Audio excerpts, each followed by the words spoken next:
வணக்கம். இலங்கை செய்திகளுடன் நான் நிரோஷன். விரிவான செய்திகளுக்கு முன் தலைப்புச் செய்திகள். எதிர்வரும் வரவு செலவு திட்டத்தை தயாரிப்பதற்கான அமைச்சரவை மட்டத்திலான ஆரம்ப கலந்துரையாடல்கள் ஜனாதிபதி தலைமையில் ஆரம்பம். யாழ் மாவட்டத்தில் தொடர்ந்து பரவும் மர்ம காய்ச்சல் இதுவரை 33 நோயாளர்கள் அடையாளம் காணப்பட்டுள்ளதாக தகவல். ரணிலின் சகாக்கள் மற்றும் முன்னாள் அமைச்சர்களால் நடத்தி செல்லப்பட்ட மதுபான சாலைகள் தொடர்பாக அரசாங்கம் எடுத்துள்ள நடவடிக்கை. மீண்டும் தமிழ் தேசிய கூட்டமைப்பாக செயற்படுவது தொடர்பில் கலந்துரையாடி வருவதாக செல்வம் அடைக்கலநாதன் தெரிவிப்பு. தொடர்வது விரிவான செய்திகள். 2025ஆம் ஆண்டுக்கான வரவு செலவு திட்டத்தை தயாரிப்பதற்கான அமைச்சரவை மட்டத்திலான ஆரம்ப கலந்துரையாடல்கள் ஜனாதிபதி அனுருகுமார திசாநாயக்க தலைமையில் ஆரம்பிக்கப்பட்டுள்ளன. அதன் ஒரு அங்கமாக கிராமிய அபிவிருத்தி, சமூக பாதுகாப்பு மற்றும் சமூக வலுவூட்டகை அமைச்சு செலவு தலைப்பு தொடர்பிலான வரவு செலவு திட்ட பரிந்துரைகள் குறித்த கலந்துரையாடல் இன்று முற்பகல் ஜனாதிபதி அலுவலகத்தில் நடைபெற்றுள்ளது. இதில் கிராமிய அபிவிருத்தி, சமூக பாதுகாப்பு மற்றும் சமூக வலுவூட்டகை அமைச்சர் கலாநிதி உபாலி பனிலகே, ஜனாதிபதியின் செயலாளர் கலாநிதி சனத் நந்திக் குமாநாயக்க, கிராமிய அபிவிருத்தி, சமூக பாதுகாப்பு மற்றும் சமூக வலுவூட்டகை அமைச்சின் செயலாளர் மலர்மதி கங்காதரன், நிதி அமைச்சின் செயலாளர் மஹிந்த ஸ்ரீவர்தன உட்பட அமைச்சுக்களின் உயர் அதிகாரிகளும் இதன்போது கலந்து கொண்டிருந்தார்கள். கொழும்பு துறைமுகத்தின் மேற்கு முனைய அபிவிருத்தி திட்டத்திற்காக அமெரிக்காவின் சர்வதேச அபிவிருத்தி கூட்டு தாமரத்திடம் முன்வைத்த நிதியுதவிக்கான கோரிக்கையினை இந்தியாவின் அதானி குழுமம் மீளப்பெற்றுள்ளதாக தெரிவிக்கப்படுகிறது. அதானி குழுமத்தின் பங்களிப்போடு முன்னெடுக்கப்படும் கொழும்பு துறைமுக மேற்கு முனைய அபிவிருத்தி திட்டத்திற்கு அந்த குழுமத்தின் கோரிக்கைக்கு அமைய 553 மில்லியன் அமெரிக்க டாலர் நிதியுதவி வழங்குவதாக அமெரிக்காவின் சர்வதேச அபிவிருத்தி கூட்டுத்தாபனம் கடந்த ஆண்டு தெரிவித்திருந்தது. இந்த நிலையில் குறித்த கோரிக்கையை மீளப்பெற்றுள்ள அதானி குழுமம் குறித்த திட்டத்திற்காக உள்நிதி திரட்டல்கள் மூலம் நிதியளிப்பதாகவும் அறிவித்துள்ளது. அத்துடன் கொழும்பு துறைமுக மேற்கு முனைய திட்டம் சிறப்பாக முன்னேறி வருவதாகவும் 2025ஆம் ஆண்டின் தொடக்கத்தில் ஆரம்பிக்க திட்டமிடப்பட்டுள்ளதாகவும் தெரிவிக்கப்படுகிறது. கௌதம் அதானியின் கட்டுப்பாட்டில் உள்ள அதானி குழுமம் துறைமுகத்தின் மேற்கு கொள்கலன் முனையத்தில் 51% பங்குகளை வைத்துள்ளதோடு இது சீனா மெர்ச்சன்ட் போர்ட் ஹோல்டிங்ஸ் கோ லிமிடெட் மூலம் நடத்தப்படும் முனையத்தினையும் கொண்டுள்ளது. இலங்கையின் கூட்டு நிறுவனமான ஜான் கீல்ஸ் ஹோல்டிங்ஸ் முனையத்தின் 34% உரிமையை கொண்டுள்ள அதே நேரம் மீதமுள்ளவை அரசாங்கத்தால் நடத்தப்படும் இலங்கை துறைமுக அதிகார சபைக்கு சொந்தமானது என்பதும் குறிப்பிடத்தக்கது. ரணில் விக்ரமசிங்கவின் சகாக்கள் மற்றும் முன்னாள் அமைச்சர்களால் நடத்தப்பட்ட மதுபான சாலைகளால் வழங்கப்பட வேண்டிய 7 பில்லியன் ரூபாய் வரிப்பணத்தை வசூலிப்பதற்கு அரசாங்கம் நடவடிக்கை எடுத்துள்ளதாக அமைச்சரவையின் பேச்சாளர் அமைச்சர் நலிந்த ஜெயதிச தெரிவித்துள்ளார். அமைச்சரவை தீர்மானங்களை அறிவிக்கும் ஊடகவியலாளர் மாநாட்டில் கலந்து கொண்டு பேசிய போதே அவர் இதனை தெரிவித்திருந்தார். அவர் மேலும் தெரிவித்த போது ரணில் விக்ரமசிங்க வருடத்திற்கு 250 தொடக்கம் 300 அனுமதி பத்திரங்களை வழங்கி அதிலிருந்து கிடைக்கும் வரி வருமானத்தினூடாக வர்த்தகத்தை மேம்படுத்த நடவடிக்கை எடுத்ததாக குறிப்பிட்டிருந்தார்.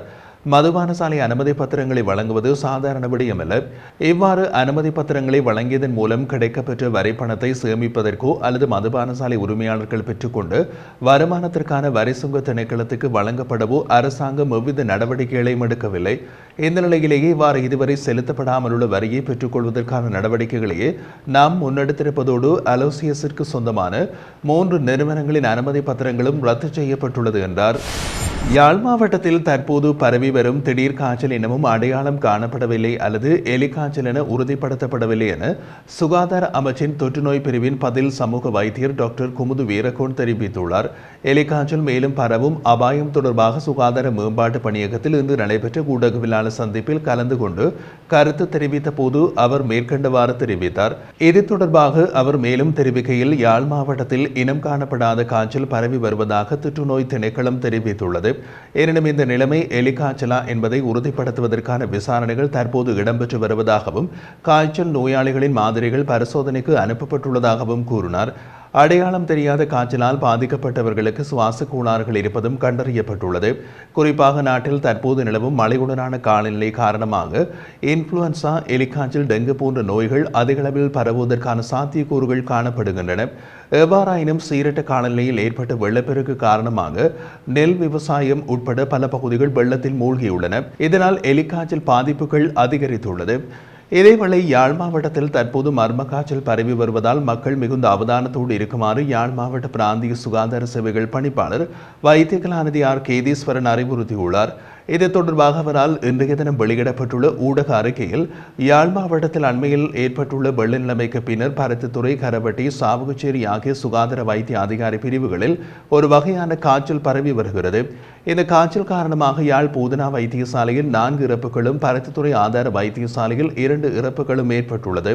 இறந்தவர்களில் பெரும்பாலானோர் இளம் வயதினராக காணப்படுவதோடு இவர்களுக்கு சுவாச தொகுதியிலேயே பாதிப்பு ஏற்பட்டுள்ளது. அதே நேரம் யாழ்ப்பாண மாவட்டத்தில் இந்த காய்ச்சலோடு நவம்பர் மாதத்தில் 12 நோயாளர்களும், டிசம்பர் மாதத்தில் 21 நோயாளர்களுமாக மொத்தமாக இதுவரை 33 நோயாளர்கள் இனம் காணப்பட்டுள்ளதாகவும் குறிப்பிடப்பட்டுள்ளது. மீண்டும் தமிழ் தேசிய கூட்டமைப்பாக செயற்படுவது தொடர்பில் கலந்துரையாடி வருவதாக செல்வம் அடைக்கலநாதன் தெரிவித்துள்ளார். நிகழ்வொன்றில் கலந்து கொண்டு கருத்து வெளியிட்ட போது அவர் மேற்கண்டவாறு குறிப்பிட்டிருந்தார். அவர் மேலும் தெரிவிக்கையில், தமிழ் தேசிய கட்சிகளின் நாடாளுமன்ற குழுவில் ஒரு ஒற்றுமை இருக்க வேண்டும். எனினும் அது இல்லாமையினால் எமது தேசத்தில் பல மாற்றங்கள் உருவாகியுள்ளது. இந்த நிலையில் அந்த ஒற்றுமையின்மை தொடர்ந்தால் இனப்பிரச்சனை என்ற ஒன்று இல்லை என்ற நிலைமை ஏற்பட்டுவிடும். எனவே இனம் சார்ந்த விடுதலையை பெற்றுக்கொள்ள வேண்டும் என்ற வகையில் நாம் ஒன்றிணைய வேண்டும். எனவே நாடாளுமன்றத்திற்குள்ளும் தமிழ் நாடாளுமன்ற உறுப்பினர்கள் ஒரு அணியாக சேர்ந்து பொது விடயங்களில் ஒன்றாக குரல் கொடுக்கும் நிலைமையினை ஏற்படுத்த வேண்டும் என்பதுடன் வடக்கு கிழக்கில் ஒன்றாக இருந்த கட்சிகளை மீள ஒன்றிணைத்து தமிழ் தேசிய கூட்டமைப்பாக செயற்படலாமா என்பது தொடர்பிலும் கலந்துரையாடுகிறோம் என்றார். இதேவேளை ஜனாதிபதி அனுருகுமார திசாநாயக்க ஒரு மணி கூட வெளியில் இருந்து இறக்குமதி செய்ய மாட்டோம் என்றும் சொல்லியிருந்தார். ஆனால் இன்று நிலைமை மாறி இறக்குமதி செய்யும் சூழல் வந்துள்ளது. அதேபோல் சர்வதேச நாணய நிதிய விடயத்தில் எந்த ஒரு மறுப்பும் தெரிவிக்காமல் இவர்கள் கையொப்பமிட்டுள்ள நிலையில் அரசு இவ்வாறு சென்றால் மீண்டும் வரிசை யுகம் சந்தர்ப்பம் ஏற்படும். இன்று சாதாரண மக்கள் கூட தேங்காய் வாங்க முடியாத நிலைமை ஏற்பட்டுள்ளது என்பதோடு அரசு நிதானமாக செயற்பட வேண்டும் என்றும் தெரிவித்திருந்தார். வாகன இறக்குமதி தொடர்பாக அரசாங்கத்திற்கு யோசனை ஒன்று முன்வைக்கப்பட்டுள்ளது. அதன் அடிப்படையில் வாகன இறக்குமதியாளர் சங்கத்தின் செயலாளர் பிரசாத் கொலதுங்க தெரிவிக்கையில், கடந்த காலங்களில் வாகனம் இறக்குமதி செய்துள்ள புள்ளி விவரங்களின் அடிப்படையில் வாகனங்களை இறக்குமதி செய்ய அவர்களுக்கு கோட்டாக்களை பெற்றுக் கொடுக்குமாறு யோசனை முன்வைக்கப்பட்டுள்ளது என்றார். 7 வருடங்கள் பழமையான ஜப்பான் வாகனங்களை இறக்குமதி செய்யுமாறு அரசாங்கத்திற்கு யோசனை முன்வைத்திருக்கின்றோம். ஜப்பான் போன்ற நாடுகளில் ஒரு வருடத்தில் ஒரு வாகனம் இறக்குமதி செய்வதற்கு செலவழிக்கும் பணத்தில் 4 வாகனங்களை கொள்வனவு செய்ய முடியும். அதன்போது எம்மால் செலவுகளை பாரிய அளவில் கட்டுப்படுத்திக் கொள்ள முடிவதோடு அவ்வாறு 4 வாகனங்களை கொள்வனவு செய்யும் போது வரியை குறைக்க வேண்டியதில்லை. இதுபோன்ற 4 வாகனங்களுக்கான வரியை தனித்தனியாக பெற்றுக்கொள்ளக்கூடியதாக இருக்கும். எனவே சாதாரண விலையில் கார்களை கொள்வனவு செய்வதற்கான வாய்ப்பையும் மக்களுக்கு ஏற்படுத்தி கொடுக்கலாம். கடந்த 5 வருடங்களுக்கு மேலாக வாகன இறக்குமதியாளர்களால் வாகனங்களை இறக்குமதி செய்ய முடியாமல் போயுள்ளதன் காரணமாக கடந்த காலங்களில் வாகன இறக்குமதியாளர்களால் வாகன இறக்குமதி செய்துள்ள புள்ளி விவரங்களின் அடிப்படையில் அவர்களுக்கு கோட்டாக்களை பெற்றுக் கொடுக்குமாறும் தெரிவித்திருந்தார்.